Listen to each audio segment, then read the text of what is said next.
আমার মৃত্যুর পর ইতিহাস আমাদের অনেক শিক্ষা দেয়।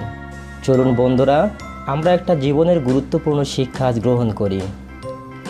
মহাবীর আলেকজান্ডার মৃত্যুর শয্যায় তার সেনাপতিদের ডেকে বলেছিলেন, আমার মৃত্যুর পর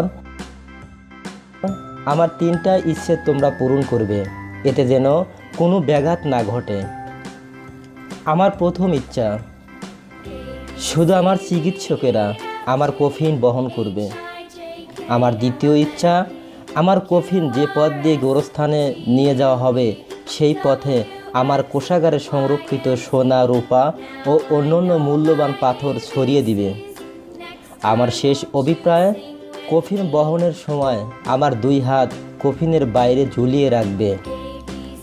মৃত্যুর শয্যায় উপস্থিত লোকজন তার এই অদ্ভুত অভিপ্রায় শুনে বিস্মিত হন, কিন্তু এ ব্যাপারে তাকে কিছু জিজ্ঞাসা করার সাহস পাচ্ছিলেন না কেউ।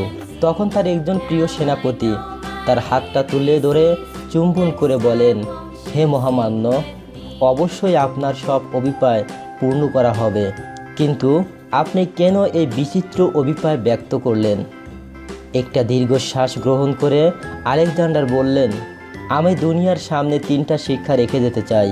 আমার চিকিৎসকদের কফিন বহন করতে বলেছি এই কারণে যে যাতে লোকে অনুধাবন করতে পারে চিকিৎসকেরা আসলে কোনো মানুষকে সারিয়ে তুলতে পারেন না, তারা ক্ষমতাহীন আর মৃত্যুর থাবা থেকে কাউকে রক্ষা করতে অক্ষম।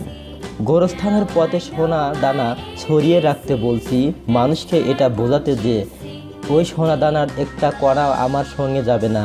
আমি এগুলো পাওয়ার জন্য সারাটা জীবন ব্যয় করেছি, কিন্তু নিজের সঙ্গে কিছুই নিয়ে যেতে পারছি না। মানুষ বুঝুক, ধন সম্পদের পেছনে ছোটা সময়ের অপচয় মাত্র।